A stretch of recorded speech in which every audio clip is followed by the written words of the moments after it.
You're listening to the Back Home Network, presented by Homefield Apparel.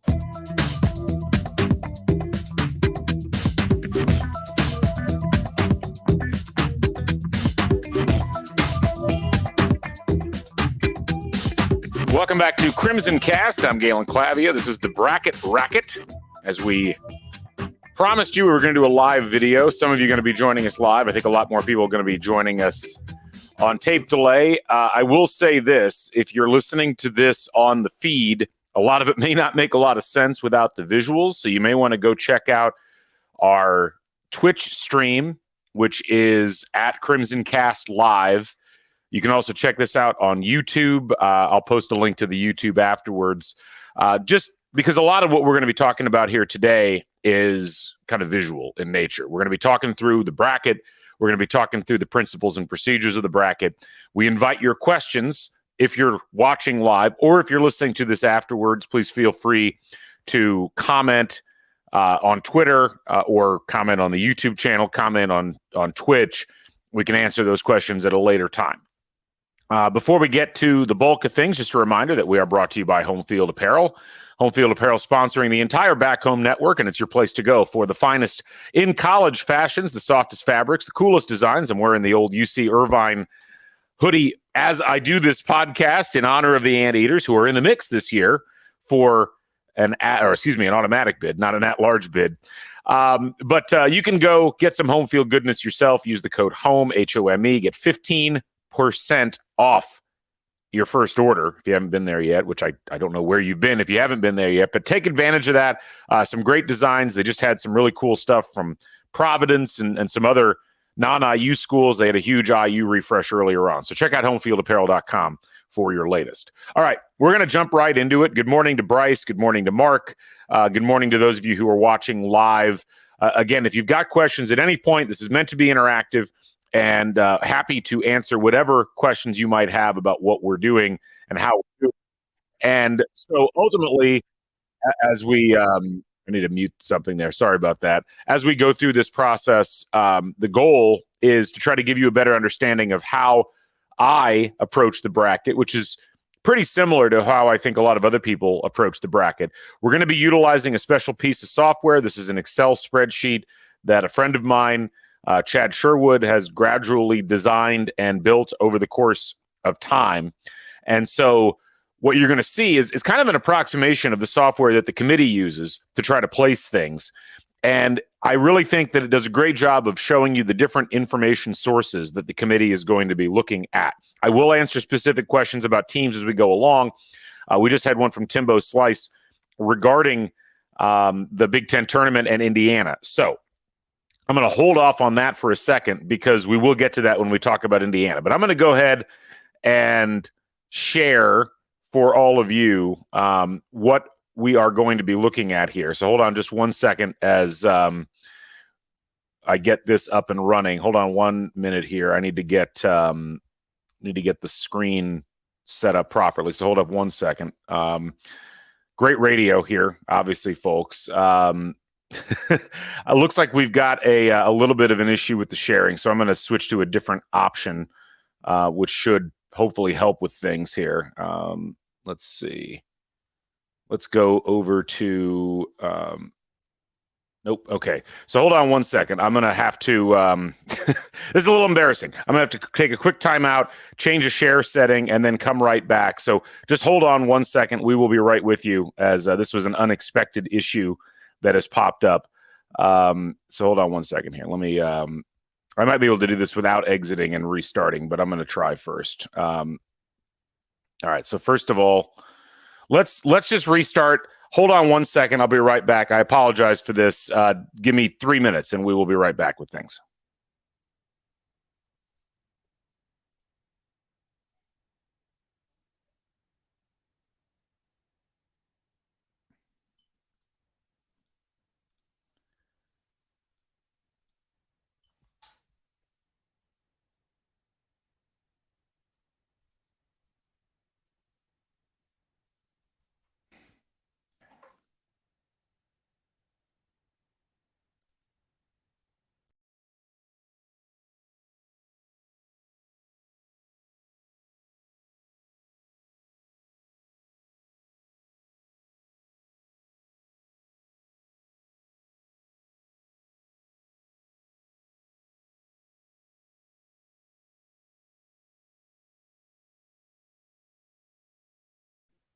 All right, we're back. Sorry about that. Let's try this again. Of course, we will edit all this later.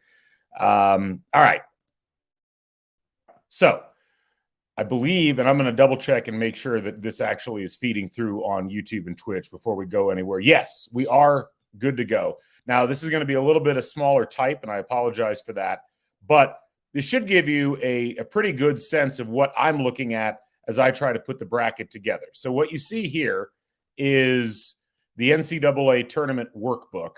And I'm going to actually move it up here to a different level of the screen. It should still work just fine. I'm going to try to blow it up a little bit so it's a little bit easier for people to see. And yeah, that should be fine. So what we're doing basically with this spreadsheet, I'm going to show you a bunch of different screens. And this will give you a sense of what exactly we are looking at when we try to figure out the bracket. So first and foremost, this is the board. And again, it's probably a little on the small side. I'm going to see if I can blow it up a little bit so you get a better sense. And yeah, there we go. So anytime when you're doing a bracket, there are basically two primary groups of teams that you have to keep an eye on that essentially comprise the entire bracket. One is this side, the automatic qualifiers. These are the 32 teams that automatically get into the tournament because they win their conference tournament. And the way that they are arranged on this spreadsheet is essentially as follows. At the top, you have all of the conferences that are the most likely to have at-large bids. And that is, generally speaking, the American, Atlantic Coast Conference, A10, Big East, Big 10, Big 12, Mountain West, Pac-12, SEC, and West Coast Conference.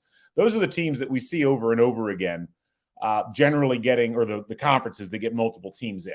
You then have the at-large selections, and that's a different group. That is the 36 teams that get selected who are not automatic qualifiers. So, for instance, everybody knows Purdue and Kansas are getting in, but they count as automatic bids. At-large selections would be teams that don't win the conference but get in. Now, if Purdue or Kansas loses in their respective conference tournaments, they would move over to the at-large selections, and someone else would be in the automatic qualifiers. Now, if that's a team like, say, Kansas State, there's not a huge exchange there because Kansas State was going to make it anyway. We would flip these two. If it's someone like Texas Tech, who's not in the field right now, that changes things because what ends up happening then is Texas Tech goes over here, Kansas comes over here, and it shoves a team off the bottom of the at-large board. And that process is essentially when you hear about bid thieves. What you're talking about is a team that gets an automatic bid who causes a team that was going to otherwise get an automatic bid to become an at-large selection. That ends up knocking a team out of the bottom of the bracket. Over here, you have all the teams that are under consideration. That is this thing here. So basically, every team that, and I've taken a couple out because I just want a little bit of more clarity in terms of my board, but every team at-large or automatic qualifier that would be under consideration for getting selected to the NCAA tournament pops up in this. So anybody that even has a remote chance of being in the NCAA tournament, we would want to list here on their own merits, not just I won my conference tournament. And then finally over here, we have our seed list or S-curve. This is essentially once we get the automatic qualifier selected and the at-larges selected, we then rank all of the teams that are in the field, automatics and at-larges combined, into a huge 1 through 68 list. The yellow highlights are the teams that are indicated as being either the last 4 teams in the field, and those are the teams that go into the play-in games for the 16 seeds as they feed into the ones. Or up here, these are the teams that are the last 4 in the at-large field, and they feed into either the 11 or 12 seed lines as play-in games for at-larges. We'll come back to all of that in a little bit, but there's some other things I want to show you before we move on. I'm going to skip placement and bracket on this sheet, and I'm going to go, first of all, over to our conference standings. Now, what I always do is I start the process by looking at the conference standings. Here we have the major conferences, the conferences that are most likely to generate at-large bids aside from the automatic bid that they've got. And so what we do is we look through here and we can see anybody highlighted in yellow is on the under consideration board. Anybody highlighted in green, according to us, has been placed into the field. They've been placed either as an automatic or an at-large. So, like, for instance, right now, Seton Hall, they lost big last night. I would probably want to take them off the board entirely. They'd still be technically under consideration, but just for example purposes, if I went over here and just deleted Seton Hall, they're no longer on that list. I come back over to major conferences and see they're no longer highlighted in yellow. So that allows me to keep track of what I'm doing and who I've got under consideration. And so we look through, and I would actually at this point, I'm going to put Seton Hall back in there. And I'm also going to put Villanova in there. So I'm going to type them down at the bottom. That way, at least I know I've got those teams kind of in consideration, neither of which right now I think would make my field. I always start by going through and looking at the standings every morning to figure out, okay, who should we really be thinking about? You can see, like, within the Big Ten, we have Ohio State in there. We can probably safely take them out. They're not going to make it back to 500. But I should put Nebraska in. So I'm going to go over here, take Ohio State out, type Nebraska in. Now we're good to go there. I also need to make sure that Texas Tech gets added. This allows us to keep track of everybody that's out there and make sure that we're not missing anyone. I look through the remaining conferences. I make sure that I've got automatic bids for each of the conferences that line up with who's actually leading the conferences. Then I go to my UTR conferences, the under the radar ones, and do the same thing. So right now, most of these are only going to be one bid leagues unless the team that's leading the league gets knocked out. So first of all, I want to check and make sure that the teams I've got leading the conferences for the at-larges are the actual ones currently leading. So like Vermont, Liberty, UNC Asheville, Eastern Washington, so on and so forth. Let's see here. Moving down. So it looks like I need to make a couple of changes. First of all, Charleston probably needs to be in place of Hofstra. So I'm going to go back over to my board. I'm going to scroll up. I'm going to find that league, which is the Colonial, and I'm going to type in Charleston and get them back in the field. Okay, so right now you can see they're over there, and they're not highlighted because I don't have them in my seed list. Hofstra is still in there. So we'll fix that later.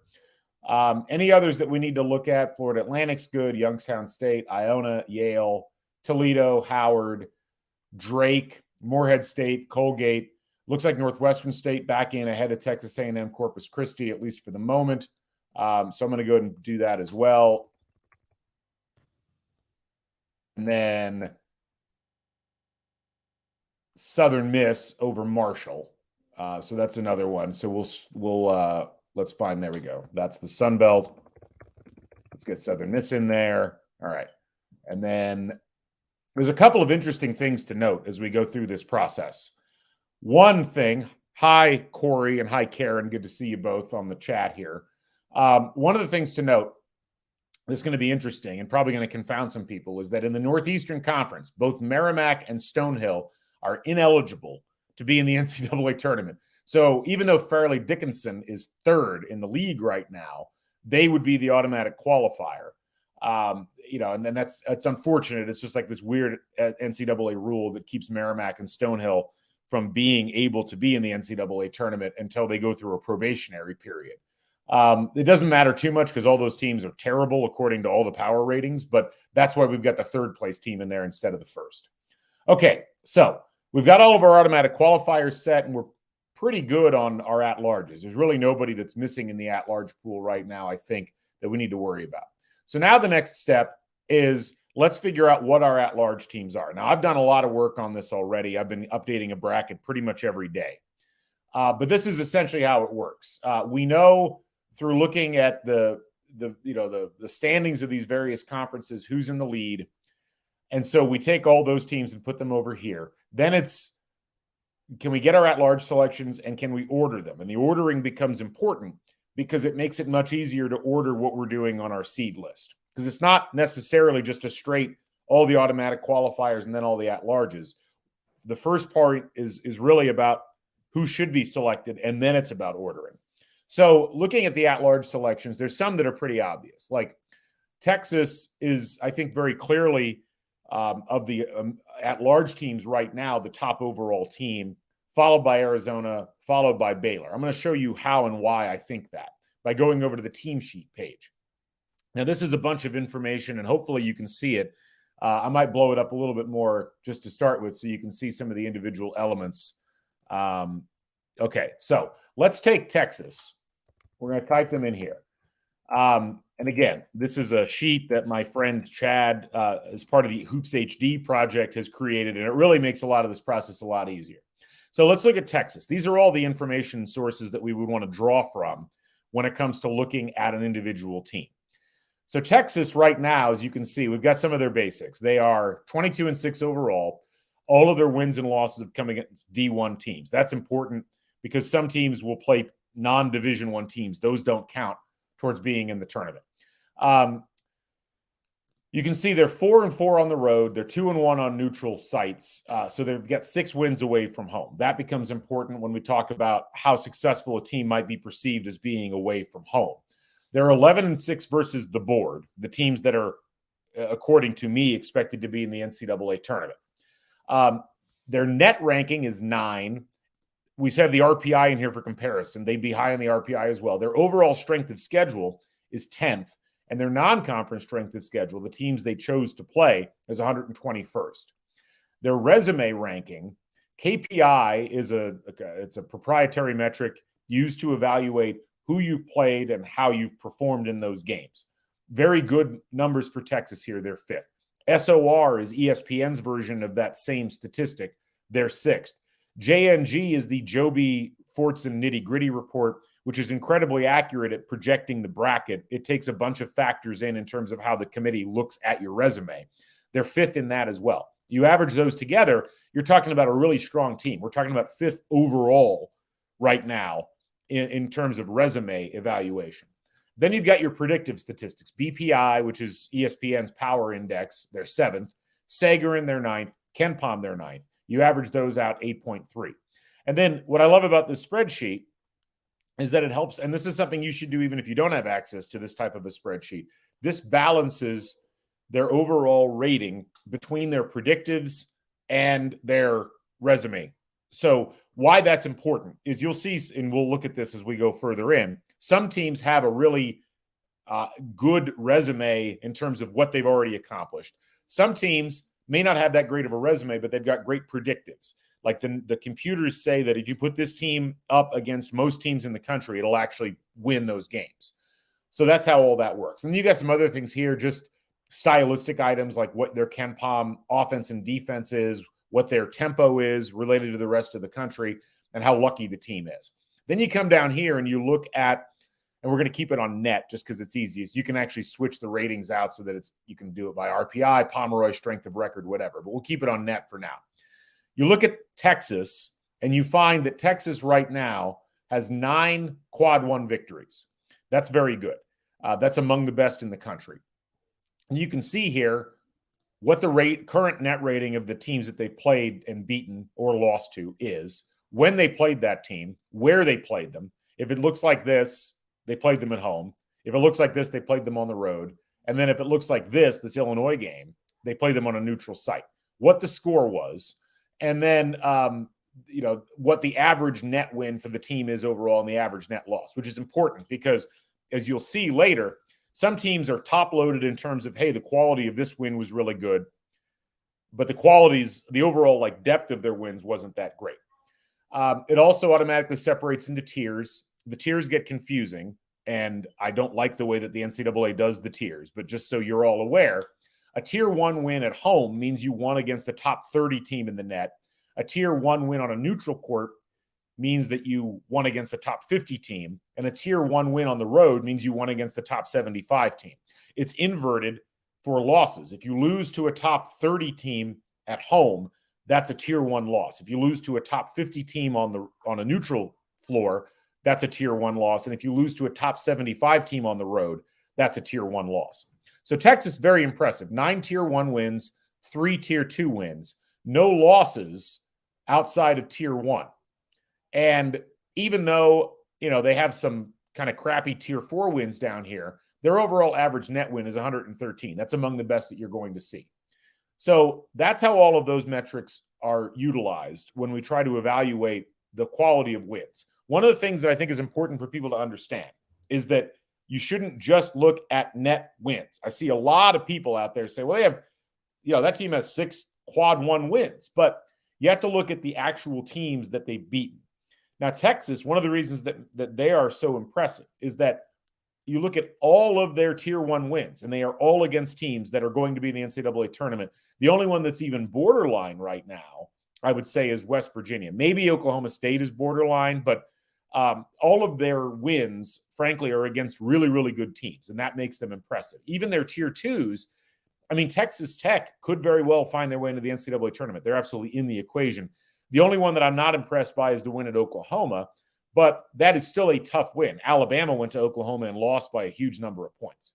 Similarly, all of their losses right now, except for the game at Texas Tech, are to teams that are likely to be in the NCAA tournament field.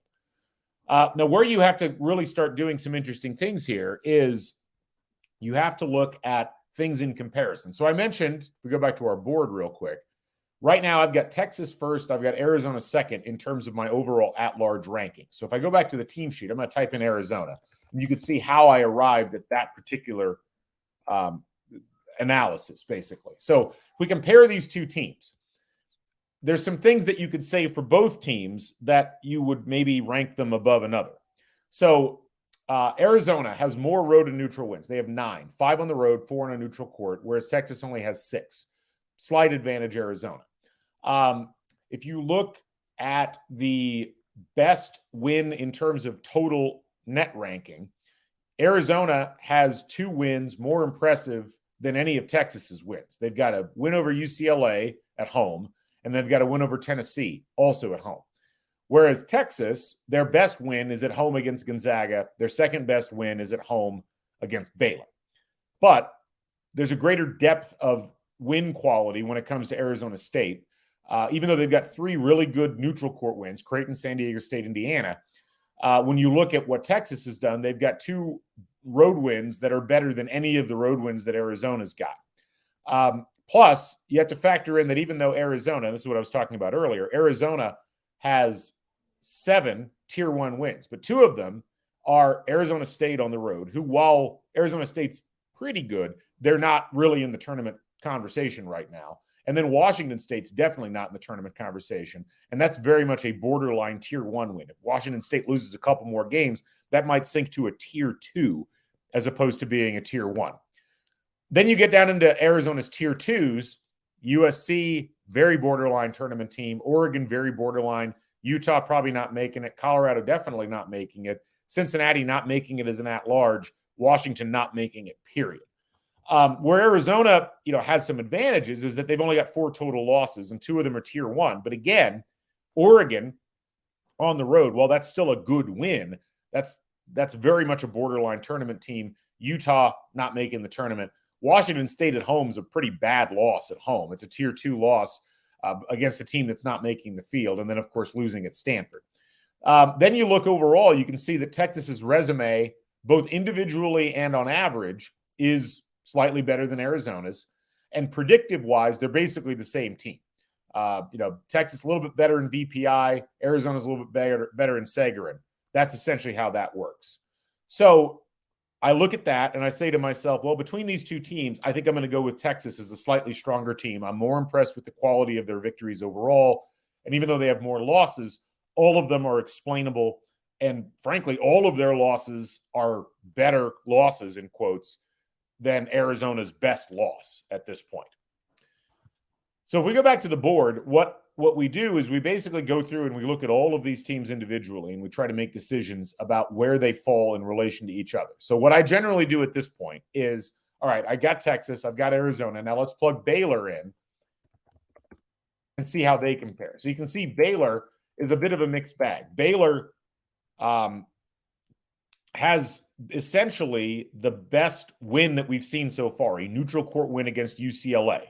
That is a tier 3 or tier 1 win on a neutral court. That's pretty impressive.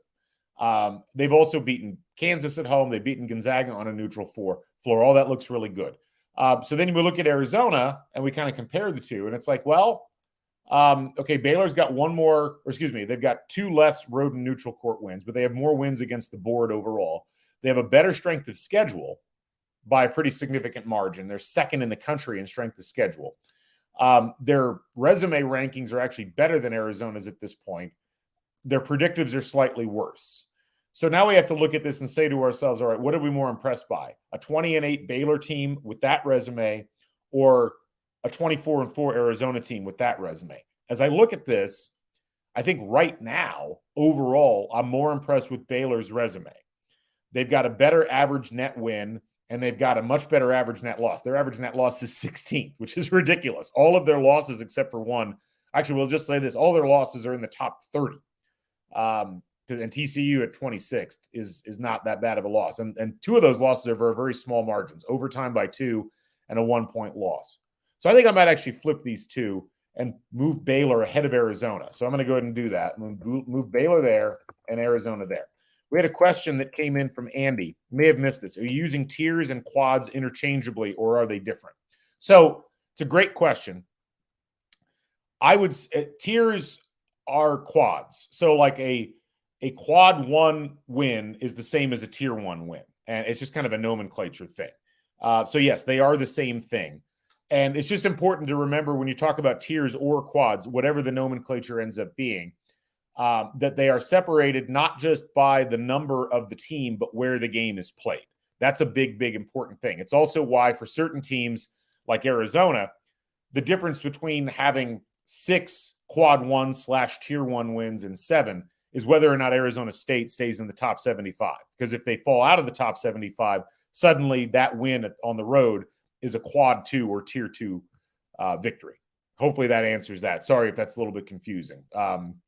Anyway, so as we move forward, we can see our next one is Arizona versus Kansas State. Now, one thing that I want everybody to be cautious of, I'm going to type Kansas State in here, and you can kind of see why these are ranked differently.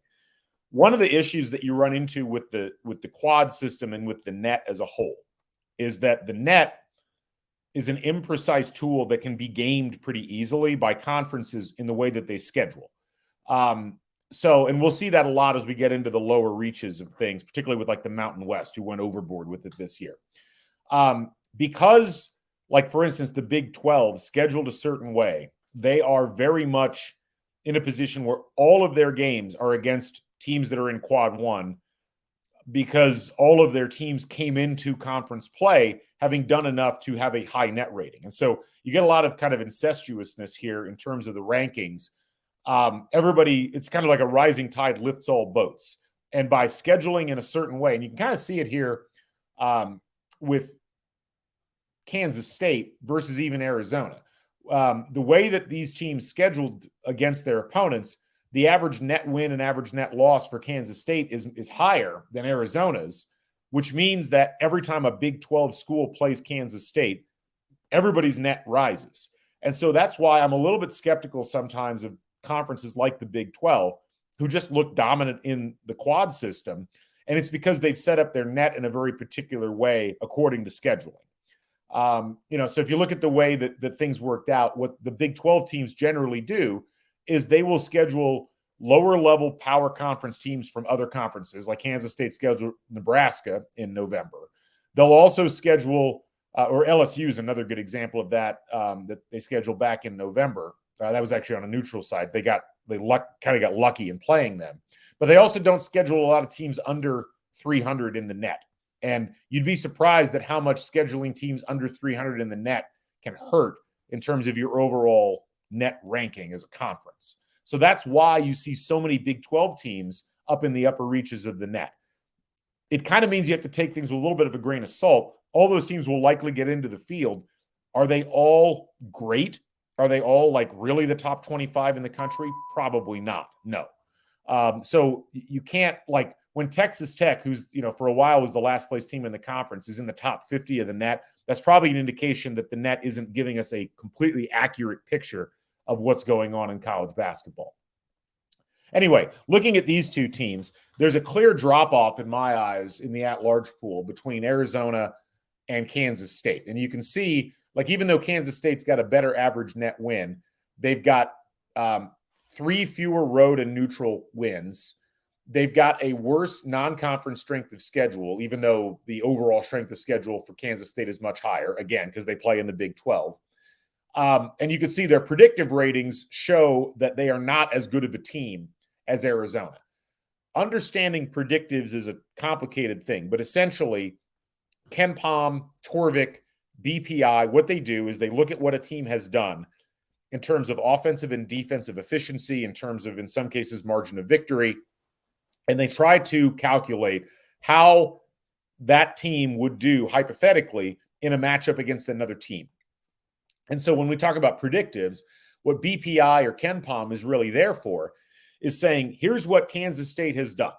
And here, based upon that, here's how we rank them in terms of their performance. And a lot of that is margin of victory. A lot of that is how efficient offensively or defensively was I as a team against the schedule that I played versus what an average team would be in the same circumstance. So Kansas State, even though they're 21-7 and they have a lot of highly ranked net wins, the way they've won those games is less impressive than the way Arizona's won their games. Arizona has exceeded the expected offensive efficiency and exceeded the average defensive efficiency in the games that they played. That's why they're ranked higher by a significant margin. So even though you could look at Kansas State's wins and say these are more impressive wins, they've won at Texas, they've won at Baylor, they beat Nevada on a neutral floor. There's a couple of things that ding them, one of which is the predictive, which is just BPI, Sager, and KenPom all agree that this is a worse team than Arizona. But also, Kansas State, they've got more losses, plus they have the same 2 Tier 2 losses, essentially, that Arizona's got. So looking at that, I'm saying to myself, Arizona is clearly a better team than Kansas State. We're going to run with that. So we go through and, then we start to get into where it gets kind of tricky. And this is where a lot of people, I think, struggle with understanding what the committee does. So Tennessee is a great example of this. And this is where you have to use your own intuition. Tennessee, much like Ohio State, has kind of broken the power rankings. If you look at this closely, I'm going to scroll over here so you can see. Look at Tennessee's predictives. They're 3rd in BPI. They're 8th in Sagarin. They're 6th in KenPom. But their resume says that they're the 12th best team overall in terms of what they've accomplished. Now, why is that? If you look at their individual games, what they've done is they've held a lot of teams that score very highly points-wise to relatively low point totals. And for a variety of reasons, the power rankings really love that. They really do tend to prefer teams that can hold other teams to low point totals in an efficient manner. And what they also did was scheduled incredibly smartly in terms of their net. So all of those things essentially confuse the computers and make it so that it's very difficult. And actually, Andy brings up that Ohio State has done that. And let me show you Ohio State's profile because it's a great example. You can see Ohio State barely has any Tier 1 wins. They barely have any Tier 2 wins. They don't have any wins, period. And yet, they're 69th in KenPom. They're 48th in BPI. How is that? Well, part of it is they've lost almost all of their games to teams that are in the top 75 of KenPom or top 100. I mean, look at this. Look at the average net loss for Ohio State is 49. Their worst loss is just that home game against Minnesota. Other than that, they wouldn't have a loss outside of Tier 2, but they have no wins. And they've survived largely on having a really efficient offense and playing a really, really tough schedule overall. So you really have to use your intuition when it comes to trying to figure out how to do these things. Because if we just took a straight apples to apples comparison, say between Kansas State and Tennessee, going back to this, we'd be like, well, these are pretty close teams overall. And you look at Tennessee, like they've won on a neutral court versus Kansas. They won on a neutral court versus Maryland. They won at Mississippi State. They've got a pretty good resume. But I would look at Kansas State and say to myself, well, okay, they've won at Texas. That's more impressive. They've won at Baylor. They swept Baylor. They've got essentially, if you look at all of this, a better overall predictive, better overall resume, not as good predictive. I would look at this and say to myself right now, given everything else being equal, I would probably just barely have Tennessee ahead of Kansas State. It's incredibly close, though. I will also say that Tennessee is very much trending in the wrong direction. That's not officially looked at by the committee, but I tend to think about it a little bit because ultimately the committee is going to try to evaluate like which of these teams do we think is actually better. So now I go back in my head and I think about it some more, and I'm like, maybe I'm actually going to put Kansas State slightly ahead of Tennessee. And so I'll just keep them there. It's really close in my mind, but this is where people can disagree. And I think this is an important point. I would look at this and probably say, I value Kansas State wins slightly more. I value their balance as a team slightly more. And I value the fact that they've done better against their resume a bit more than Tennessee has. And so I'm going to push them up because I'm still not totally sold, despite the predictive numbers, that Tennessee is that good. So I'm going to keep Kansas State ahead of Tennessee. But another person might disagree.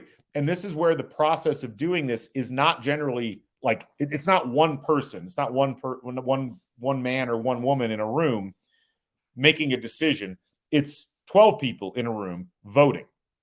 So what you might end up with is a ballot where it's like, all right, we have to rank these 4 teams. And the 4 teams they'll give you will be Arizona, Kansas State, Tennessee, Gonzaga. How do you rank those teams? Everybody's got their own idea about what the criteria should be. So what you do as a result is you take a ballot of everybody and you figure out, okay, from that, how are we going to order these teams? That's essentially how the process works. I have to try to do that internally. And I have my own particular things that I prefer when it comes to how I place these teams and how I order them. So we just go through the list, and I've done this already with a bunch of these teams. Once you get down into this range, there's not a lot to distinguish these teams necessarily. So one of the ones I was talking about earlier was this Indiana versus Iowa State situation, because I see a lot of brackets that have Indiana behind Iowa State.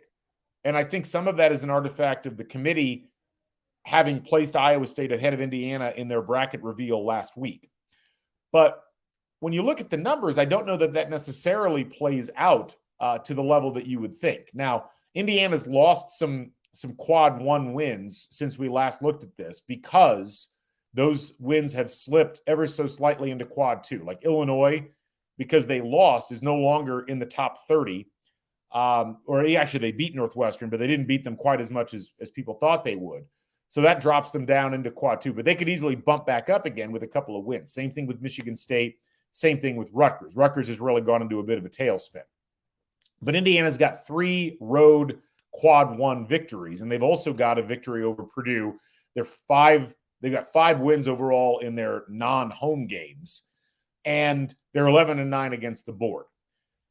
They're 19th in the average from predictives, and they're 18.7 in the average, in the resume, 18.7 in the predictives. They've got 1 loss that's slightly questionable, but that at some point here, even that home loss to Northwestern, if they keep winning, could end up being a quad 1 loss. You look at Iowa State, they have a lot more wins in quad 1, but only one of them is away from home. I guess technically the North Carolina one's technically away from home, but they've only got 4 total wins away from home, 2 fewer wins against the board, and they're slightly worse in the predictives, and they're equal in resume.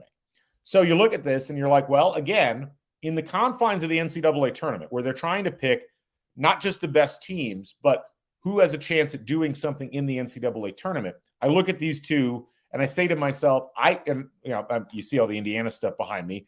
Maybe I'm biased on this, but I value the fact that Indiana's gone on the road and won at Xavier, gone on the road and won at Illinois, gone on the road and won at Michigan, more than I value Iowa State having 1 win on the road and the rest of their work against teams going to the tournament all being at home, because tournament games are not played at home. Both teams have a similar loss at home, Northwestern for Indiana, Oklahoma State for Iowa State. The difference is Northwestern's squarely in the field. They're on the border of being a 5 seed, and Iowa State Oklahoma State, is kind of drifting back down towards maybe being a first 4 team. So I would rank Indiana just slightly ahead in this case, but I could see the argument for ranking Iowa State as well. I just think at this particular time, Indiana makes more sense. But you go through and look at the rest of these. Like right now, I think we have to ask the question about Iowa State versus Connecticut. Connecticut is probably, along with Tennessee, one of the weirder cases that's out there, because Connecticut, great predictives, very similar to Tennessee. Resumes, okay. They've got 3 really nice neutral court wins: Alabama earlier in the year, Iowa State, Oregon. They won at Florida. But they've got the worst loss we've seen so far, that St. John's loss at home. And when you look at them overall, again, it's one of those where it's an entire body of work. I do have a little bit of a question mark about how, when you look at all of these wins that UConn's got, most of the best work was done in November. And, that you're still going to count those. But when I'm trying to figure out, okay, how do I rank one team versus another? Where do I rank them in relation to each other in terms of how I feel they are from a strength perspective? In this case, I think UConn's done enough, especially with the win that they had recently against Providence, to bump them back up at least ahead of Iowa State. And maybe if we look at Indiana, we might decide to do the same thing. Looking at this overall, slightly better net win for Connecticut versus Indiana. Indiana's got a better average net loss. The overall average between these two teams, UConn still kind of gets the nod there. So I'd probably move UConn ahead of both Indiana and Iowa State. So we'll go ahead and do that. And this is the process. I'm going to do Connecticut, Indiana, Iowa State. And then, what I generally do when I move a team up is I'll look at the next team I've got up in the list. So let's use Virginia as an example and see if there's an argument to move the team ahead of that team. And in this case, it's a little tricky because Virginia, what do you believe? Do you believe their resume, which looks really good, or do you believe their predictives, which look really bad? They just suffered a horrific loss at Boston College. Do I want to knock them down for that? Because, you throw that into the mix, and it's well, there's not a lot to recommend them over UConn in terms of the volume and quality of UConn's wins. Virginia's got a nice win on the neutral site against Baylor. They've got another one against Illinois. They don't have a whole lot else. And so, given these two, I'm probably moving Connecticut back up ahead of Virginia on this one as well. So let's bump them up and let's bump Virginia down. And then I think we can keep going on this. How do we feel about Gonzaga and Connecticut? Hopefully this process is not too boring to you all, but this is essentially what a good bracketologist is going to do a constant comparative thing. Now, this one's a little tighter, in my opinion. If you take the average of resumes and predictives, these teams are almost equal. Gonzaga's got a neutral court win against Alabama. So does UConn. They've got a neutral court win against Xavier. Neutral court win against Michigan State. They also have a bad loss, albeit by 1 point. They are 11-4 in road and neutral. And that, to me, matters quite a bit. Even if they haven't played a very good overall record, the teams they chose to play, that generally gets rewarded by the committee. They played the 5th toughest non-conference schedule in all of college basketball. I would keep Gonzaga ahead of Connecticut probably in these rankings. So I've kind of preset a lot of these just because I didn't want to spend too much time on them. But I do want to get to the bottom of the field, because the bottom of the field always creates a lot of controversy. How do you rank these teams? Where do they go? So you look at a team like, if we start, a lot of people had Kentucky in the lower reaches of things. I feel good about having Kentucky where they're at right now. I might actually move Kentucky up a level. But starting with where Kentucky's at, this is where it really gets tough to figure out where teams are supposed to go. If you look at Kentucky versus Michigan State, you can see Tennessee, or Kentucky's got a top line win in the net against Tennessee on the road. They've got 5 overall quad 1 wins. They've got 5 overall quad 2 wins. Essentially roughly the same that Michigan State got. Michigan State's average net win is much higher. Their average net loss is lower. They're relatively equal in both resume and predictives. Michigan State's got a harder schedule they've played against, and they've won more on the road. I would still have Michigan State ahead of Kentucky at this point, even though the polls might disagree with me. So we'll keep that where it is. We drift down towards the bottom of the field here, and we're looking at Pitt, Boise State, Memphis, Mississippi State, West Virginia, Wisconsin, USC. First, I want to make sure that we've got all the right teams in. Are we missing anybody else? Right now, the kind of the hot team that everybody's looking at is Texas Tech. So let's look at Texas Tech against the last team in our field right now, which is USC. How would you put these two teams together? Texas, West Virginia on the road, Iowa State, Kansas State. Those are Texas Tech's best wins. USC has UCLA at home and then at 2 teams that aren't going to the tournament. But that was a big win yesterday for USC, or I guess it was 2 days ago now, for USC at Colorado, because that is going to be either a tier 1 or 2-2 win. They desperately needed that. USC's got a worse loss. That Florida Gulf Coast loss to start the season, just horrifically bad. Oregon State, not a great loss either. But here's where you got to kind of put your thinking cap on and think about, okay, what do we really want to value? Even though Texas Tech has better highline wins, USC's got a better body of work overall. Their average net win is better. Their average net loss is certainly worse, but their overall resume is about 15 to 20 points better than USC's. And on the predictive front, their average number, BPI, KenPom Sagarin, is better than Texas Tech. So I feel pretty good about leaving USC in the field and keeping Texas Tech out.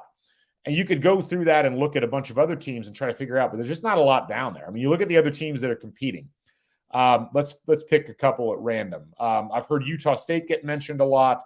I've heard Villanova get mentioned a lot. Let's pull those two. So if you look at Utah State, why do I not have Utah State in my field? That's why. They have 0 quad 1 wins. And of their quad 2 wins, they've got Nevada at home, who is going to the tournament, but it's a home win. They've got Oral Roberts at home, who is going to be an automatic bid, might be an at-large if they lose in their tournament. That's still not – that can't be your second best win. They got a New Mexico win. New Mexico may not even make the field. That's it. They have a bad loss to SMU. They have a bad, worse loss to Weber State. And even though their predictives and their resume are okay in comparison to like a USC, I don't know how you would look at these two teams and say, yeah, I'm going to go with Utah State. Their non-conference strength of schedule is even worse than USC's. And their overall is worse as well. The only thing that they're really better at than USC is their overall net rating. But again, you shouldn't just be using net rating to pick where teams are going to go in the at-large field. You have to look at more than that. So anyway, I feel pretty good about our setup right here. If you've got any questions or if you disagree on anything, go ahead and put it in the chat. I did want to get to a couple of other questions we had earlier. So Timbo Slice asked, I don't think it'd be the worst thing in the world if Indiana lost the first game of the Big Ten tournament. So a lot of that, I think, depends on what happens in these next 3 games. If Indiana wins 2 out of 3 and the 2 wins are at home, then they're kind of treading water in that 4 seed range. And as long as they're not playing a team that is not otherwise going to be in the field, I don't think a loss in the Big Ten tournament hurts their seeding much at all. If Indiana were to lose to, let's say they're in the 4-5 game and they lose to, say, Rutgers, I don't think that hurts them.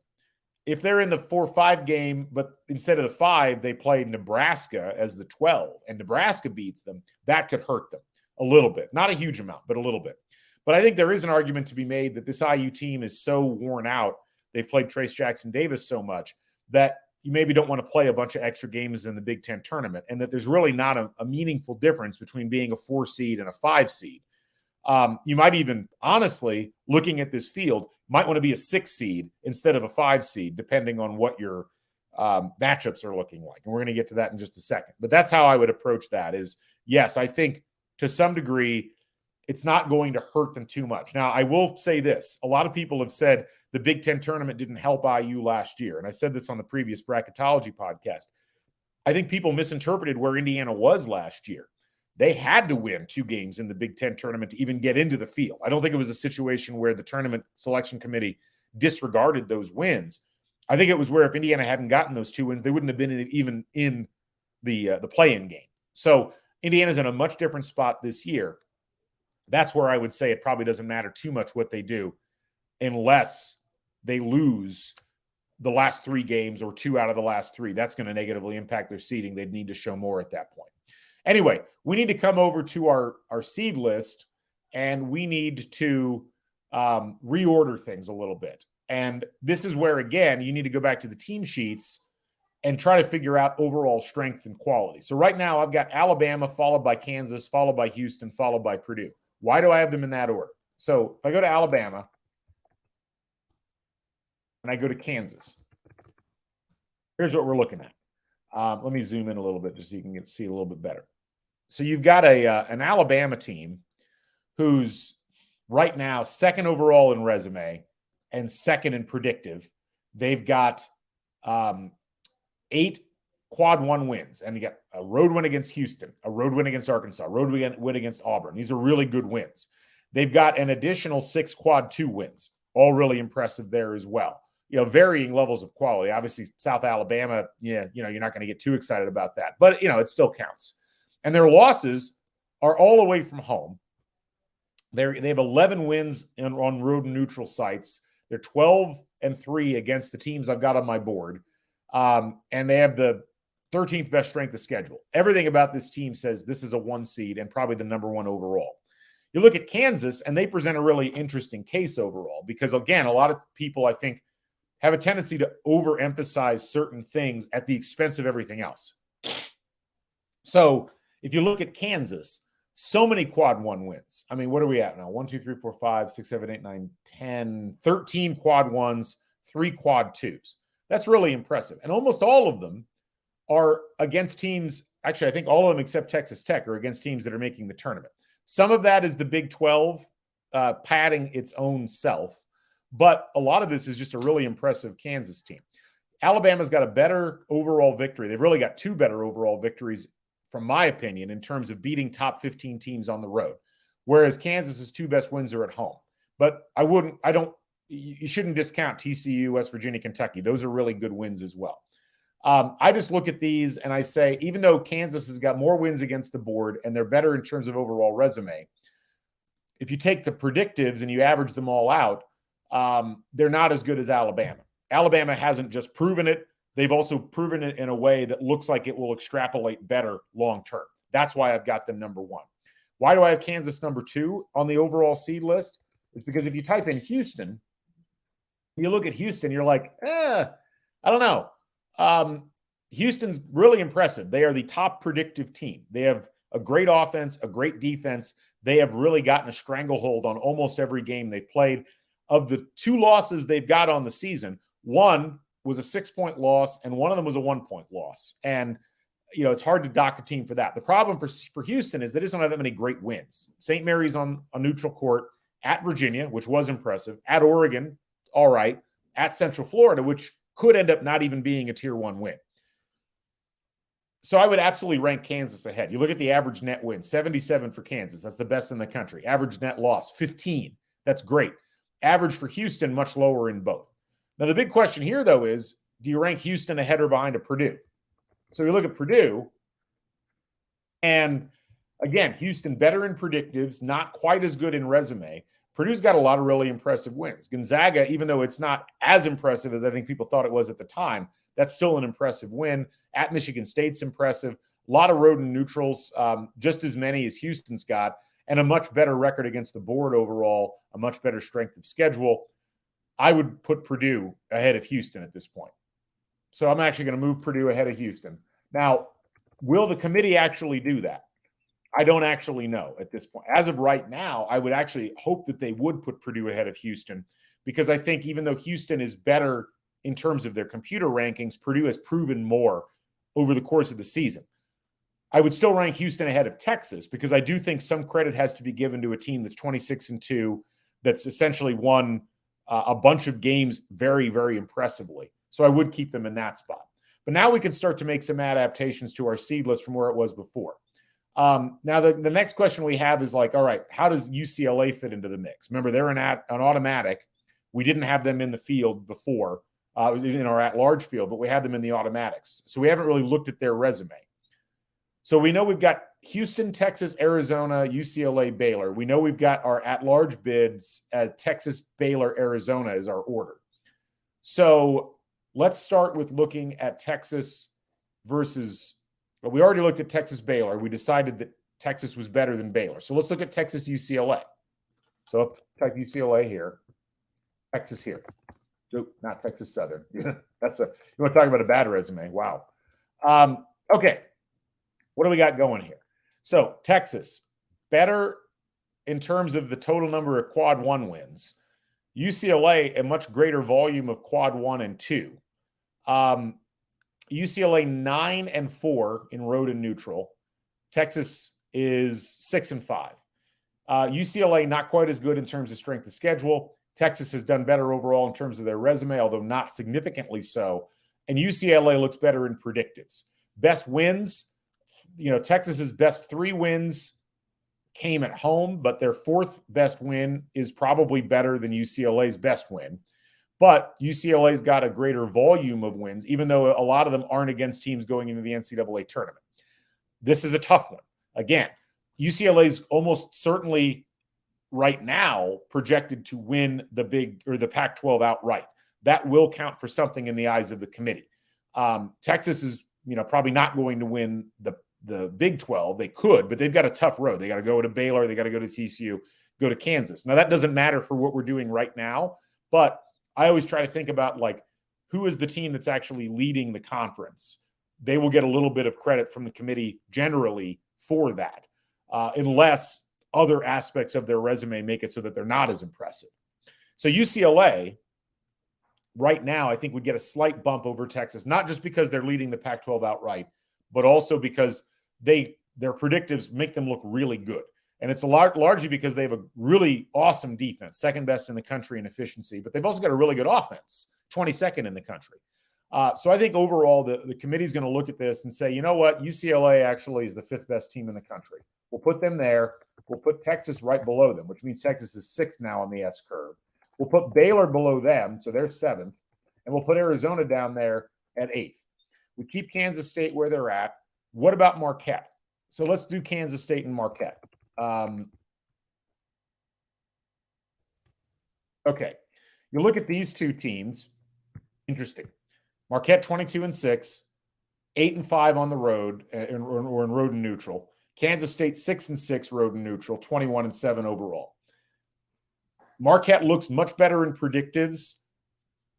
Kansas State looks slightly better in terms of resume. I like Kansas State's top line wins more at Texas, at Baylor, travels really well. I also beat Kansas at home. Marquette's are pretty good. Connecticut, Baylor at home by a pretty significant margin. A sweep against Creighton, albeit there's a little bit of an asterisk there with that first game. 1 fewer bad loss for Marquette. I look at these, and I'm just ever so slightly favoring Marquette, largely because of the predictive numbers just demonstrate that they are a better team than Kansas State in terms of what they've accomplished. So I'm just, it's, again, we're talking about minute differences in teams, but I'm going to go ahead and bump Marquette ahead of Kansas State today. We also decided we were going to put Tennessee ahead of Gonzaga, so we'll move them around. We also know we're going to put Connecticut here, then Virginia, then Indiana. Now we've got the question of, do we want to keep Miami where they're at in relation to Indiana and Iowa State? So let's go down. Let's look at Indiana, and then let's look at Iowa State. Excuse me, let's look at Miami. Let's see how these 2 teams compare. All right. Indiana slightly better in terms of average net win. Miami with more road and neutral wins. Indiana with 1 more win against the board. Indiana with a better strength of schedule and a better non-conference strength of schedule. Miami with better resume. Indiana with better predictives. Miami's best wins are the 2 wins they have at home, a neutral court against Providence, and then road wins against 4 teams that aren't making the field. Indiana's best win is at home against Purdue, and then 3 wins on the road, 2 of which are against teams that are going to make the field. Indiana has no bad losses. I consider a bad loss anything in quad 3 or quad 4. Miami has 1. I'm going to give ever so slightly the nod to Indiana here, but I wouldn't be shocked if the committee decided that they wanted to rank Miami slightly higher for the same reason that we argued that UCLA should be ahead of Texas and that Miami is leading the ACC. But for the moment, I'm going to keep this the way that it is. I will keep Miami ahead of Iowa State. Then as we get into things, we've got a little bit of change to make in terms of where I moved Xavier ahead of Creighton. So let's put Xavier, St. Mary's, Creighton. St. Mary's is a hard one to figure. You're going to see a lot of question marks about St. Mary's and where they're going to be placed. St. Mary's great in terms of their predictives. They're 8th in KenPom. They're 15th in BPI. Their resumes, not that great. Home win against Gonzaga in overtime, neutral court against San Diego State, and then a bunch of wins in Tier 2 against teams that'll only make the NCAA tournament as automatic qualifiers. They've also got 2 Tier 3 losses, which is not ideal for a team with this profile. I would put Miami ahead of St. Mary's. Obviously, in this case, I might actually put Xavier ahead of them as well. It's a little bit tighter, but again, now that I look at that, I would probably move Xavier behind St. Mary's in terms of overall quality of the top level of wins and losses here. This is tight, though, because, again, it's like you don't want to punish St. Mary's because they did schedule pretty well outside of conference. They're pretty much even on resume. Now, you know what? Yeah, I will move St. Mary's slightly ahead of Xavier. So let's do that. St. Mary's, Xavier, so on and so forth. As we get down into the field, we've kind of kept all these the same. We made a couple changes in the at-larges. And you got to do the same process all the way down. All the at-larges here basically end at the top of the 12 line, but then we've got a bunch of other teams. Now, we know we have to put Southern Miss, Northwestern State, and Charleston back in. And in turn, I've ordered a lot of these already. If we plug Charleston in, Charleston belongs higher in the list. Where do they belong? I would probably put them ahead of Iona, but below Liberty and Oral Roberts. To me, Liberty and Oral Roberts, in terms of their power rankings, are about as good as you're going to get. So let's do that. Let's actually make it so that we just bump everybody down one. So Drake drops down a spot, Yale drops down a spot, Iona drops down a spot, and then we plop Charleston in. All right, I feel pretty good about that order. Now, what do we do about the other two? Southern Miss and Northwestern State. So let's plop Southern Miss in where Hofstra is and see how they play. And what you want to do is so all these numbers over here, this is net, this is KenPom, this is strength of schedule, and then this is their average if you try to take everything together. So Southern Miss, if you look at them, probably belongs a little bit higher. So does VCU. So I'm going to move VCU up. And we need to put Utah Valley down a little bit more. Southern Miss has an overall rating of 87. I would probably put them behind Utah Valley, but ahead of UC Irvine. So we'll put them in there. I'd probably bump Toledo up as well. And then if we put UC Irvine in as a 14, that makes some sense. I might actually move Eastern Washington up a little bit now that I'm looking at this. I'm going to drop down Youngstown State. I'm going to drop down Colgate. And then into that spot, I'm going to put Eastern Washington. And you can see what I'm doing here is basically kind of just going off of the order that's over here. It allows me to make some slight changes in terms of the overall order. Like if I decide Drake is a little too low or VCU is a little too low, what I'll probably do is move Yale down here, move Iona down here, and then I can put Drake up here and VCU up here. I feel pretty good about that. I'll probably put VCU because they're in the Atlantic 10, just slightly ahead of Drake for the moment. The last one is Northwestern State. Type that in. I feel pretty good about that order overall. I might make some minute changes. But again, what you want to do is look at these teams' resumes and really try to get a sense of where they fit with each other. So let's pick two at random. We were just talking about like Yale and Utah Valley. Two very different teams culturally. So we type in Yale, we type in Utah Valley. This allows us a good apples-to-apples comparison. It's a different type of comparison from what you'd see at the top levels of the bracket, because here you're just looking at like who has done more and who has avoided losing bad games, but also like how do these teams equate in terms of who's actually good. So for Yale, no quad one wins, but they have 2 road wins, which is pretty nice, both tier 2. They have a couple of bad losses in tier 4 or in quad 4. They have 1 in quad 3. But overall, top 200 strength of schedule. They've won 9 games away from home. Their resume ranking is 92nd. Their predictives are 67th.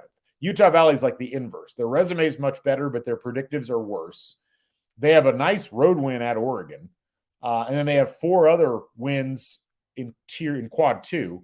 They don't have as many bad losses in quad 4, but they're close because they've got another extra loss in quad 3. They scheduled really well, and it may be a situation where the committee is going to look at this and say, we're going to reward you for scheduling so well away from home. They've also won 10 games away from home. And yet Yale's got 3 wins against the board and Utah Valley's got 1. What do you do in this situation? I'm probably, as I think about it, I would probably put Utah Valley slightly ahead of Yale because of that Oregon win. And again, we're talking about minute differences here, minute differences. How does this work with Southern Miss? So let's do Yale versus Southern Miss. Well, Southern Miss has won at Liberty. That's a really good win. They won at Vanderbilt. That wasn't a great win when it happened. It's a good win now. And all their losses are in Tier 2 and Tier 3. They've done better against their resume than Yale has, but their predictives are worse. They've also played a worse strength of schedule, even though they've gotten more wins and slightly more wins away from home. As I look at these two, I'm probably going to go with Yale over Southern Miss. That's just my personal preference. But the predictive differences are huge. And essentially, you look at Yale, they are 80th in offensive efficiency, 71st in defensive efficiency. Southern Miss is 114th in offensive efficiency and 81st in defensive efficiency. Yale does everything slightly better, according to the computers, than Southern Miss does. And they have a little bit of a steadier profile, at least in terms of their wins.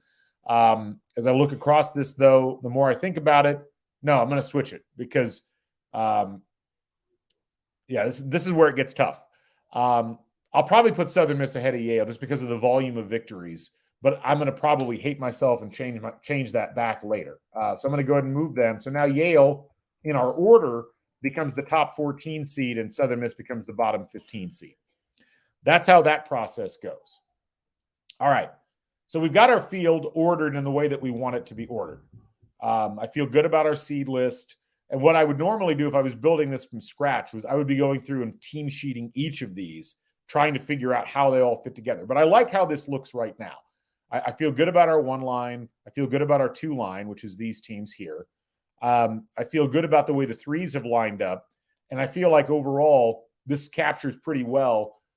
I mean, Virginia, you might make an argument, should be below Indiana. That's the one I might want to go look at because that loss to Boston College, God, that really hurt. If we look at these side by side, yeah, I mean, again, it's like Indiana's much better in predictives.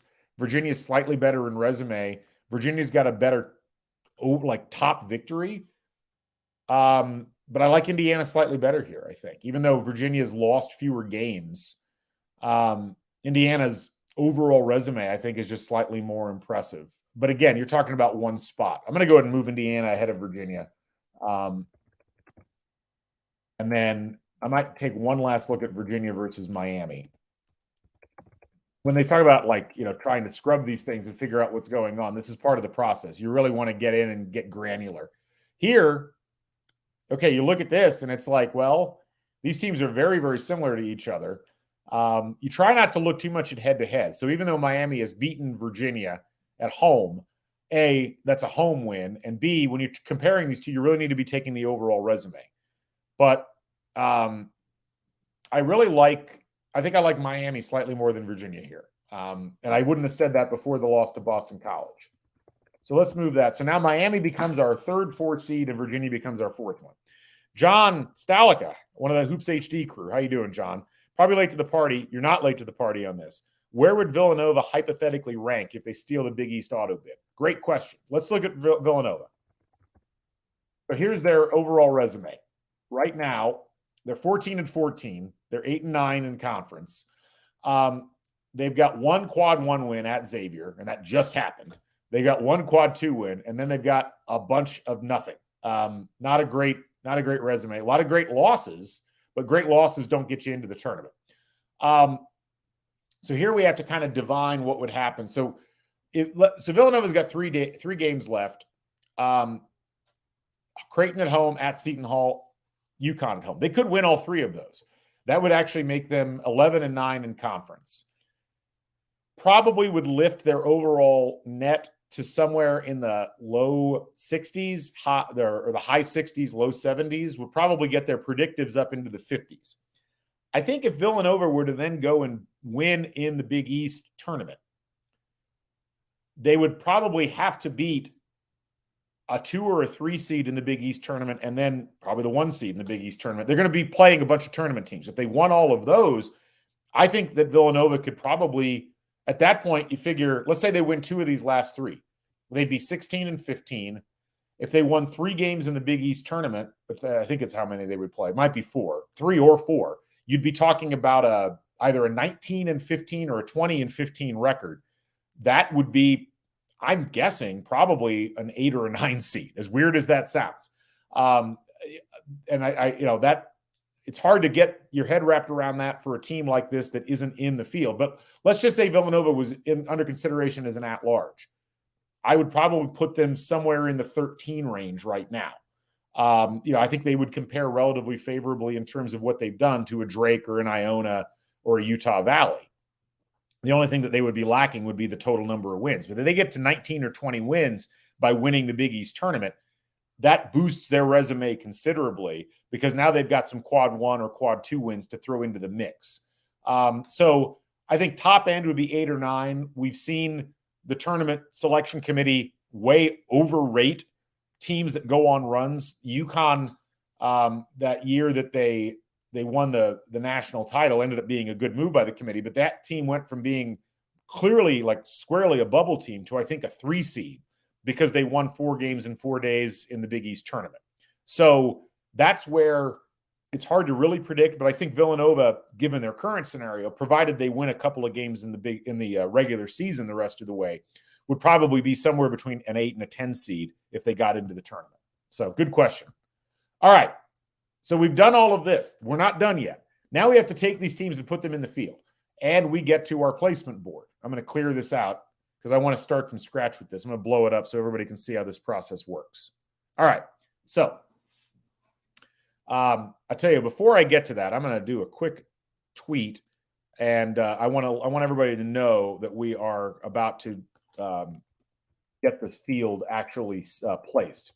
We're about to place the NCAA tournament field in the bracketing exercise. Join us live. All right.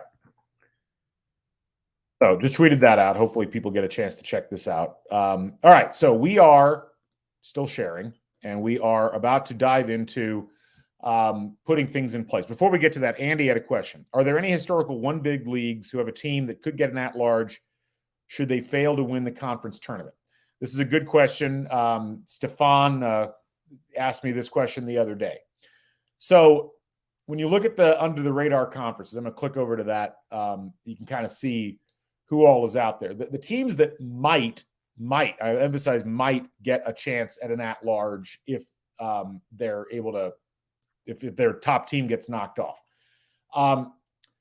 If Liberty gets all the way to the title game of the A-Sun and loses a close game to Kennesaw State, I could see an outside chance of Liberty getting an at-large bid. I wouldn't put money on it, but it's not impossible. Because at that point, Liberty would be like 26-8, and that's something the tournament committee will sometimes reward.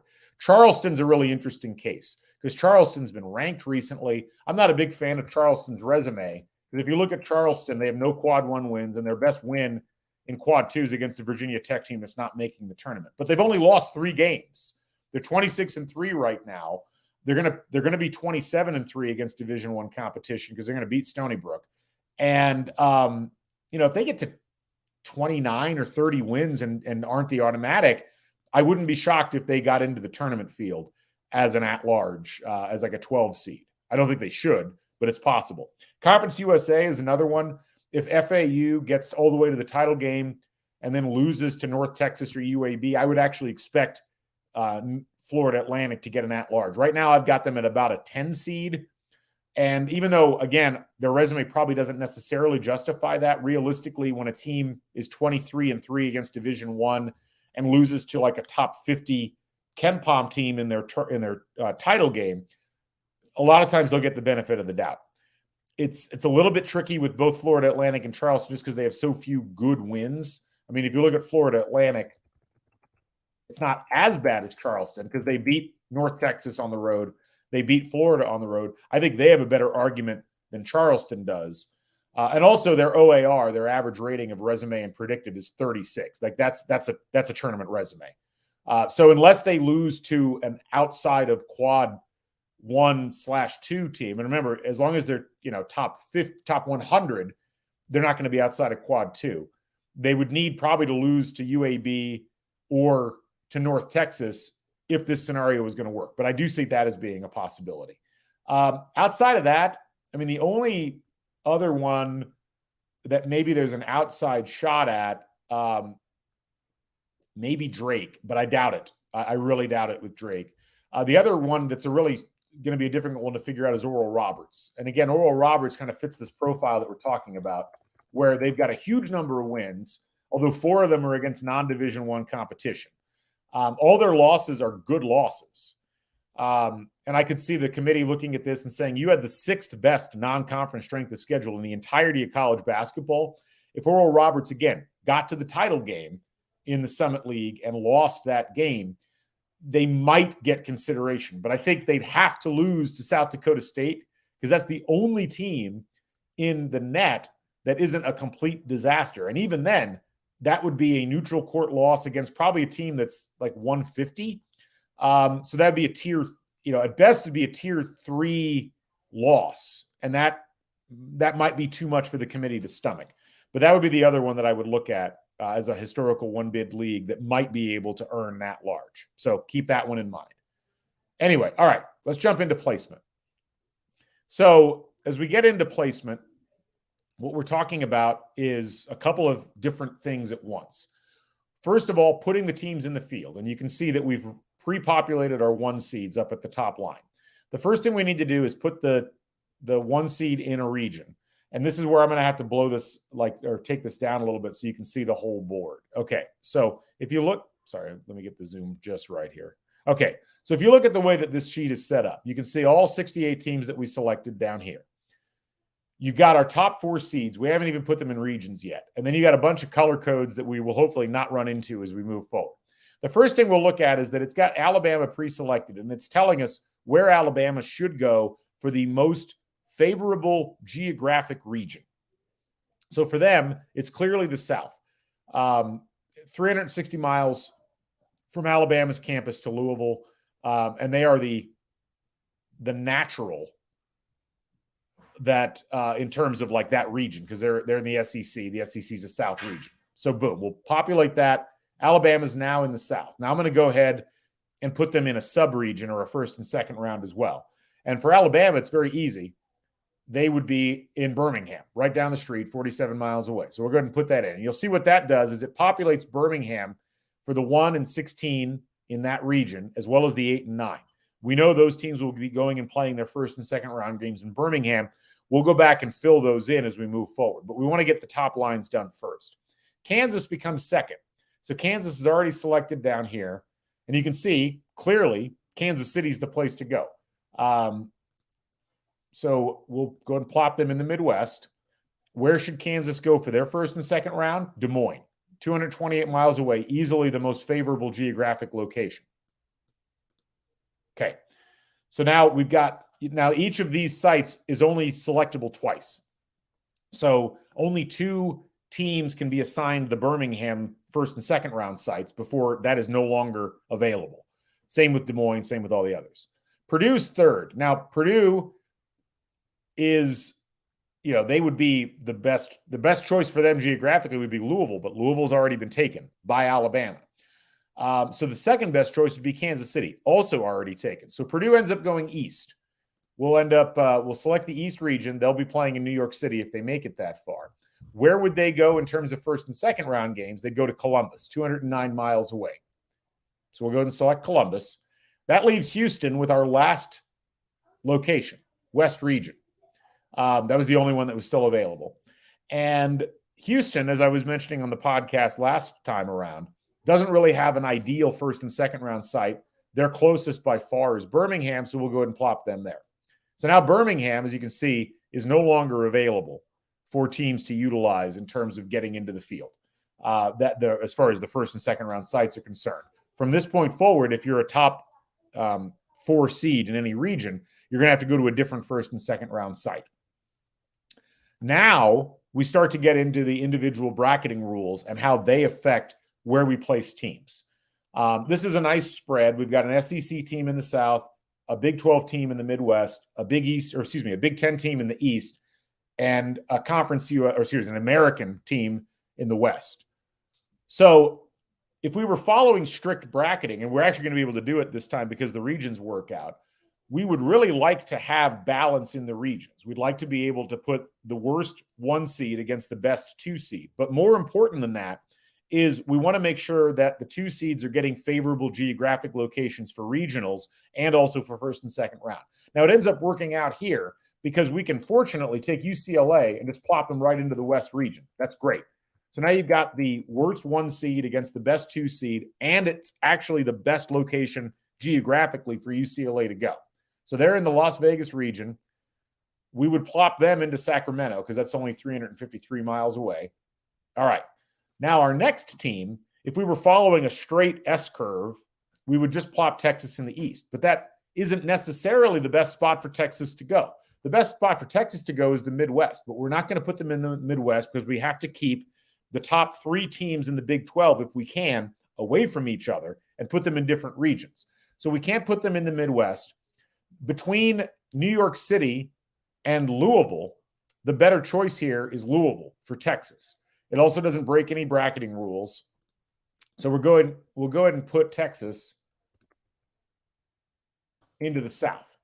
Now that unbalances things a little bit because instead of having the worst 2 seed against the best 1 seed, you've got the second best 2 seed against the 1 seed, but that's okay. We'll live with that for now. Where do we put Texas in terms of first and second round? We can't put them in Birmingham. So we'll put them in Denver because that's the next most positive geographic site. Not a great year to be a Texas team in the NCAA tournament in terms of finding spots to go. 7th, Baylor. Again, we can't put Baylor in the Midwest. So even though that would be the best place for them, we're going to put Baylor in the East. We slot Baylor into the East. And then again, where do we put Baylor? Well, this is where you would probably, by strict numbers, put them in Denver. But there's very little difference between Denver and Des Moines. And because Des Moines is more of a Midwest selection here, I'm going to go ahead and put them in Des Moines. I think that's a better fit overall. It also allows us then to take Arizona. They become our last 2 seed and plop them in Denver, which is more of a Western city to begin with. So that ends up working out pretty well. Baylor doesn't lose a whole lot in the exchange. They have to drive an extra 35, 40 miles. Nope, everybody's flying that anyway, I'm guessing. And we get a little more balance in terms of things. These numbers down here that you see are essentially, we're summing the true seed list number of the teams involved. And we want to try to keep these relatively even with each other as we go through if we can. There's a lot of different sub-rules you have to worry about, balancing the regions at the top, balancing the conferences, balancing the geographical stuff. This is why, to some degree, when people complain or claim that the NCAA Tournament Selection Committee, like, oh, they had to have this matchup versus this matchup, it doesn't really work that way because after a while, there's only so many places you can put certain teams. And I'll show you what I'm talking about as we move forward. So our next team to place is Marquette. Marquette, region-wise, ideally, would go into the South. But because we've already put a better than average team in the South, and because from a mileage distance, it's not a huge difference between Kansas City and Louisville, and we want to get a little more geographical spread, I'm kind of leaning towards putting Marquette in the Midwest here. So let's do that to start with, just as an exercise. And then let's find a spot to plop Marquette. Easily, Marquette is in, I think, the Columbus region. Easiest drive for everybody involved. So they're there. Now, and the other reason I wanted to do that was I wanted to keep Kansas State out of the Midwest. I knew I was going to have to do that anyway. So rather than shift that around, I can't put Kansas State here. And I really can't put Kansas State in the East or in the South because I want to keep them away from their Big 12 opponents. So I'm going to plop Kansas State out in the West. Kansas State goes there. Where do we put Kansas State? We can't put them in Des Moines. Their closest site is actually Greensboro. Now, once you get to that distance, though, does it matter that much if they're in Greensboro versus some of the other sites? In this case, I'm thinking no. But for the purposes of what we're doing, we'll go ahead and slot them into Greensboro. All right, so we've got them in Greensboro. Who we got left? We got Tennessee and we got Gonzaga. We can't really put Tennessee in the South, so we got to put Tennessee in the East. So Tennessee gets slotted into the East, and again, we'll put them in Greensboro. That's a pretty nice geographical spot for them. Our fourth team is Gonzaga. They end up being our last in the South. And you can see we've got nice balanced regions so far. Gonzaga will go to Sacramento because that's only 660 miles away. All right. Now to do the 4 seeds, and this is where it starts to get tricky. So where do you put the top 4 seed? Well, clearly here, because it's UConn, you would put them in the East. So we'll put Connecticut in the East, and they are an easy selection for Albany. That's their easiest geographical spot by far. Now we got Indiana. Indiana is pretty clearly going to go into the South.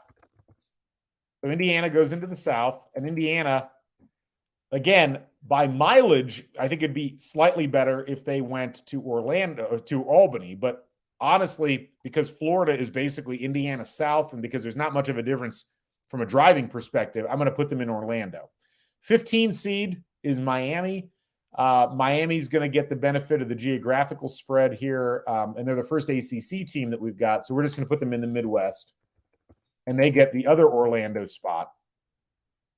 And then the last is the other ACC team, Virginia. That selection we made there in the last part of the ordering of the S curve was essentially the decision between who got Orlando feeding into Kansas City versus who got Albany feeding into Las Vegas. That ends up being Virginia. So that's how that process works. All right, we've got our top 4 set up. We've got the regions. We've got the sub-regions. We don't have any conflicts. This is actually working out really well. If we had conflicts, there would be some color coding that would pop up here that would keep us from, and let me zoom in a little bit so you can kind of see better what we're doing.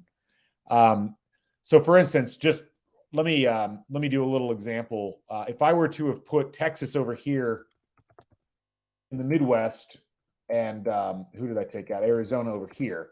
What it would do would be highlight in purple the fact that these 2 teams are not supposed to be here because the top 4 teams from each conference are supposed to, if you can, be separated. So that's the kind of thing that this will help us flag. And it's a hard thing to keep your mind wrapped around if you are trying to do this without the aid of a spreadsheet. Anyway, all right, so here's where we're at. And then we're going to start feeding in our 5 seeds. So Iowa State, we can't really put them in the Midwest. And at this point, we can kind of put them anywhere besides the Midwest because we want to just try to keep conference foe out of that top part of the Midwest if at all possible. So I think, honestly, right now, I'd put Iowa State in the South. So Indiana is joined by Iowa State in Orlando. Hopefully, we're able to keep it the way that is. St. Mary's is next. Clearly, we would want to put them out west. We drop St. Mary's, and ironically, the region ends up working really well, but now they're in like the worst possible first and second round site for them. So we got Virginia St. Mary's. There might be 60 total points scored in that game. Now we have Xavier and Creighton. Here's where the problems come in because we've made these 2 selections. We feel good about them. But the problem is either Xavier or Creighton under this scenario would have to play Connecticut, and we can't have that happen in the second round. So we're going to have to take one of these teams and move them. We also can't put Xavier over here because what that would end up with is a rematch of the regular season in the second round because Indiana and Xavier already played. So I think what we're going to do, just to make it simple, we're going to move Iowa State here. No, can't do that either because they've played. So we're going to move St. Mary's here. So we end up with St. Mary's, who I don't believe Connecticut has played. That means we move, I think we'll put Xavier in the east, or in the, we'll put Creighton in the west. Does that work? Yep. And then we'll put Xavier here. Boom. That's the process that we go through. You put things in, and you have to check, did these teams play each other this season? Are they in the same conference? So you end up with, it's really hard to like preset matchups. Like for all the people that are like, oh, the tournament selection committee would want Houston and Indiana.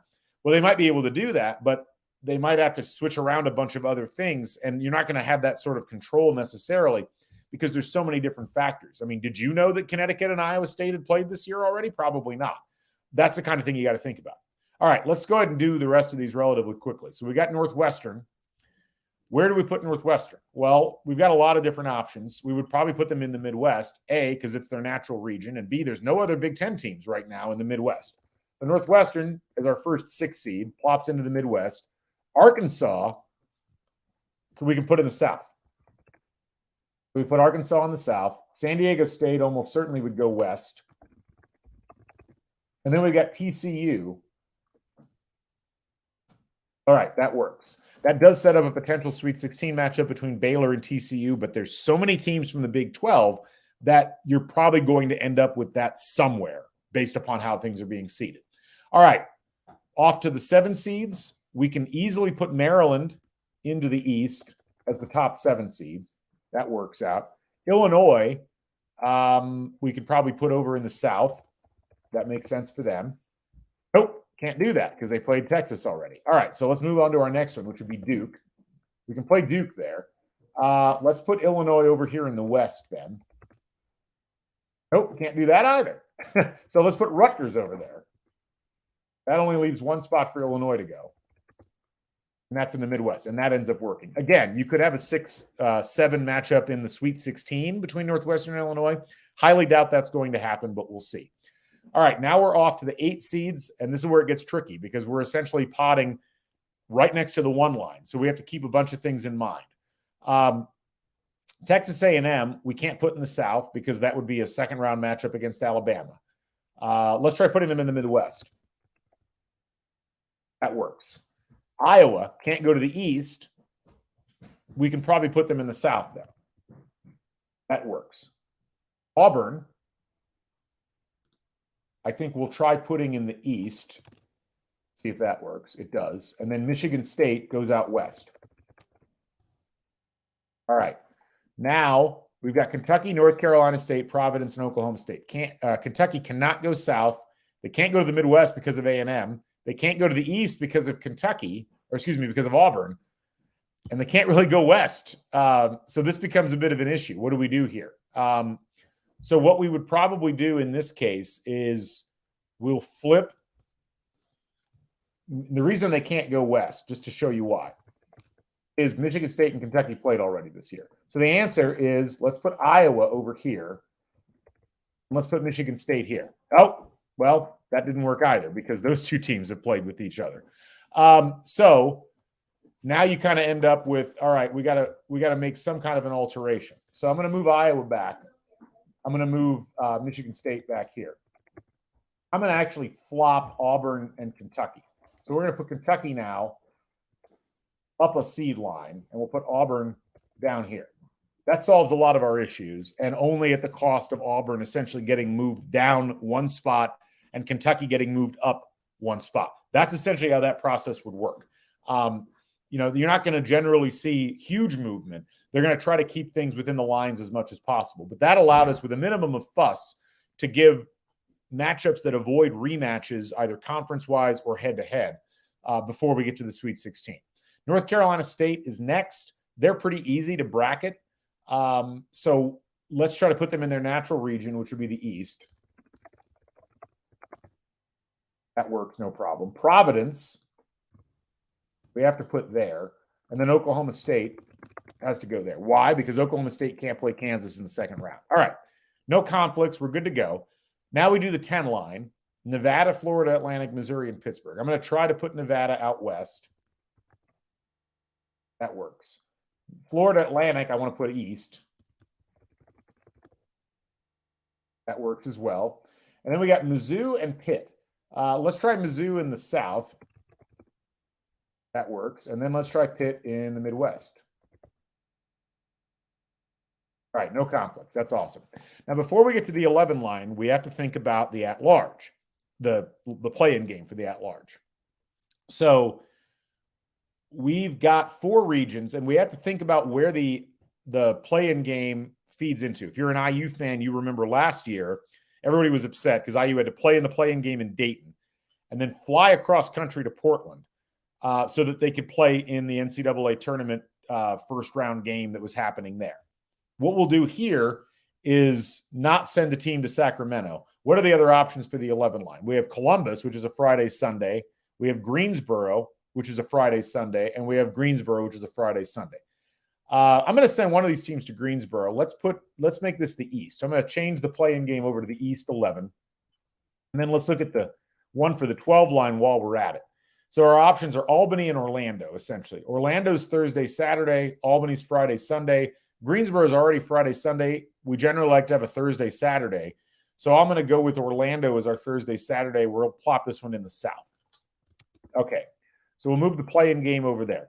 So we've got a couple of teams we need to seed first, but let's do the play-in game first because we might have to move that around. So we know we got Mississippi State and West Virginia, an SEC team, and a Big 12 team. What would they do if they were feeding in here? You'd have TCU. That's not going to work because TCU, West Virginia is one we have to avoid. All right, what about on the other side? San Diego State. Well, that's a little bit better. Now, granted, you've got Kansas State sitting there as a potential second-round matchup, so that's not necessarily ideal either. So do we need to think about maybe changing to Columbus? We've got Marquette, no conflicts. We've got Northwestern, no conflicts. So let's do that instead. So we'll go Midwest 11. Hold on a second. Midwest 11. There we go. So now over here, I'm going to type in Mississippi State. Oh, of course, they've played Marquette already. We're not going to get this perfect. I think what we'll just do is leave it the way that it is, because even though that's a potential conflict, West Virginia would have to win 2 games to play Marquette in the second round. Not impossible, but for the purposes of what we're doing right now, for time's sake, I don't want to screw around with the bracket any more than I already have. Let's go ahead and bracket the other one as well. So 5-12, Wisconsin, USC. This is maybe not the best spot for this to go into. So maybe we look at Albany instead. So let's just jump that over. Let's go to the East region. So Wisconsin and USC. I think that'll work just fine. So Wisconsin and USC have, of course, played each other. So now we have a separate problem that we have to fix, which is that these two teams can't play against each other. Let's do this then. Let's flop West Virginia and USC. That works just fine. Let's just do that. So we got Wisconsin, West Virginia feeding into Albany. We've got Mississippi State, USC feeding into Columbus. We've got the other teams we got to place. Boise State and Memphis and Oral Roberts, who ends up becoming our other 1 seed. So Boise State, let's try to plop out in the actually, let's put them in the South. That work? Yep. And then in the East, Memphis. And in the West, Oral Roberts. 12s, we've got Liberty College, Charleston, VCU, and Drake. But we've only got 3 of those. We've got Liberty College, Charleston, and VCU. So let's put Liberty in the South. Let's put Charleston in the Midwest. And I'm trying to do these kind of by what would make the most sense geographically. And then VCU kind of gets the short end of the stick. They got to go out west, but they get an Albany game as consolation. Drake, Iona, Utah Valley, and Southern Miss are our next 4. Drake, Midwest. Iona, East. Utah Valley, clearly west. Southern Miss goes to the south. That actually works out really well for everyone, except that doesn't work there. So let's flop Southern Miss and Drake. That's not too disruptive. They're in the same region, and now we don't have a conflict where 2 teams have played each other. All right, Yale, obviously going east. Toledo going to Midwest. UC Irvine going west. And Eastern Washington. Nope. So there we go. Eastern Washington. We'll plop into that 14, and we'll put UC Irvine in the south. And then Colgate, Youngstown State, Vermont, and Samford. We'll give Colgate the East. We'll give Youngstown State the Midwest. We'll give Vermont the South. And then poor Samford goes west. And then UNC Asheville, Northwestern State, Howard, and then we got the play-in game. So just to double check, feeding into Birmingham was this Thursday, Saturday, and feeding into Columbus, which is Friday, Sunday. That works just fine. So given this, we're going to put UNC Asheville in the Midwest. We're going to put Northwestern State in the West. We're going to put, and then we got to plug in Howard here.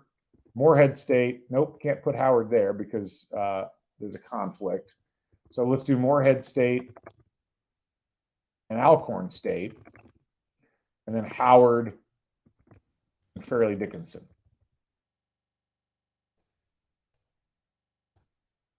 Okay, that's everybody. So then we look at our bracket, and we can see what we've come up with. It's a pretty good bracket overall. You think about, and a lot of the individual matchups are very much going to be contingent on what and where, teams are able to do in terms of how they finish the rest of the season. So that's why I try to do one of these every day, because I want to get an updated sense of where things are going. I really, I think overall, though, this is a plausible bracket. It's got some really intriguing matchups. And as you notice, we really didn't pay attention to matchups at all in that process of placing the teams. A lot of it was just trying to avoid conflict. We had one small one, the Marquette-Mississippi State game, but that's, it's tough to do perfect brackets. We see the committee violate their own rules sometimes because it's just, it's more expedient to slightly break bracketing rules in these sorts of situations. And so that's what we end up with. And if anybody's got any questions on any of this, let me know. Let me stop sharing. I know we had a couple of questions that had popped up. Hopefully that gives you a bit of an insight into how this process goes. I think a lot of it really comes down, when you're thinking about how this process operates, a lot of it really comes down to this idea of you have to conceptualize what exactly you're thinking about with all of this in terms of what criteria are worth considering. It's not just as simple as this team is leading in the net or this team is doing this or that. You really have to take things into account across the board. There was a question from Patrick that we had yesterday. How much does a committee factor in how much a team is impacted by injuries? There's several mid-level teams with major injuries on players set to return. And what I would say on this front is injuries are factored in, but the factoring into the injuries is largely a process of how good is this team now? Were they clearly negatively affected by the injuries that occurred before? Are you going to get a team that just gets the losses completely discounted? No, but they might be partially discounted. Same thing, generally speaking, it's like, well, we're going to give you benefit for the wins you got without a player, but we need to see that the player's back and contributing and that you are now at a higher level. That's where you might see some factoring in of injuries. I'm always a bit dubious about the whole, they're going to factor in injuries. Like this player was out for X number of games. And like, generally speaking, your seating isn't going to increase a huge amount through that. It may just not fall as much as it would otherwise. And so that's essentially what I would recommend you think about with all of this, is that if you're doing brackets, you're trying to think about all the things that go along with doing brackets.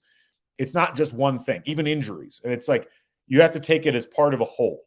And so much of this process is thinking about, all right, how does this team as a whole fare when you're making comparisons against another team or a set of teams?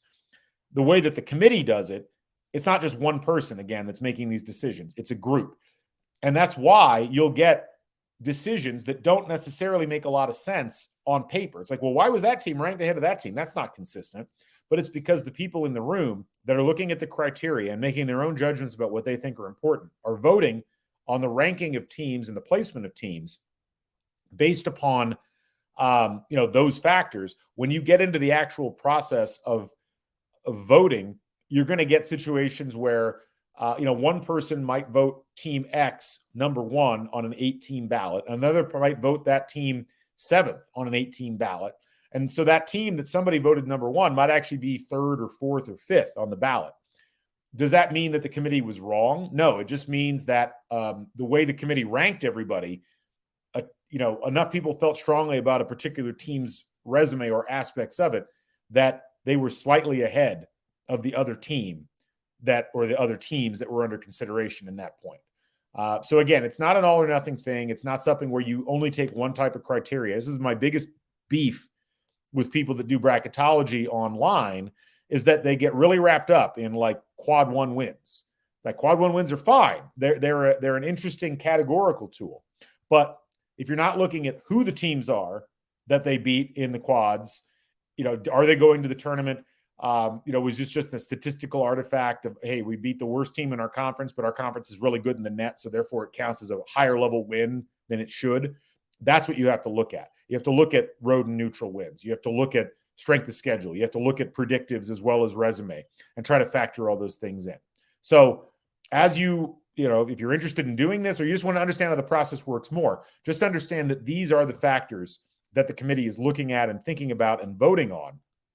And that ends up being, I think, a big, important aspect of the whole process that people miss as they think about it. Anyway, I've gone really long, an hour and 45 minutes. I think we'll wrap up. Thank you all for joining, whether you're watching this live or whether you're listening to this afterwards or watching this afterwards. Hopefully this gave you an insight into how this process works, the kinds of things we look at, and the process that we use to take a list of teams, put them into a bracket, give them an order, and then eventually put them into the NCAA tournament selection field. Thank you all for taking time out of your day to watch this, and I hope you enjoy the process. We're rapidly coming up on Selection Sunday.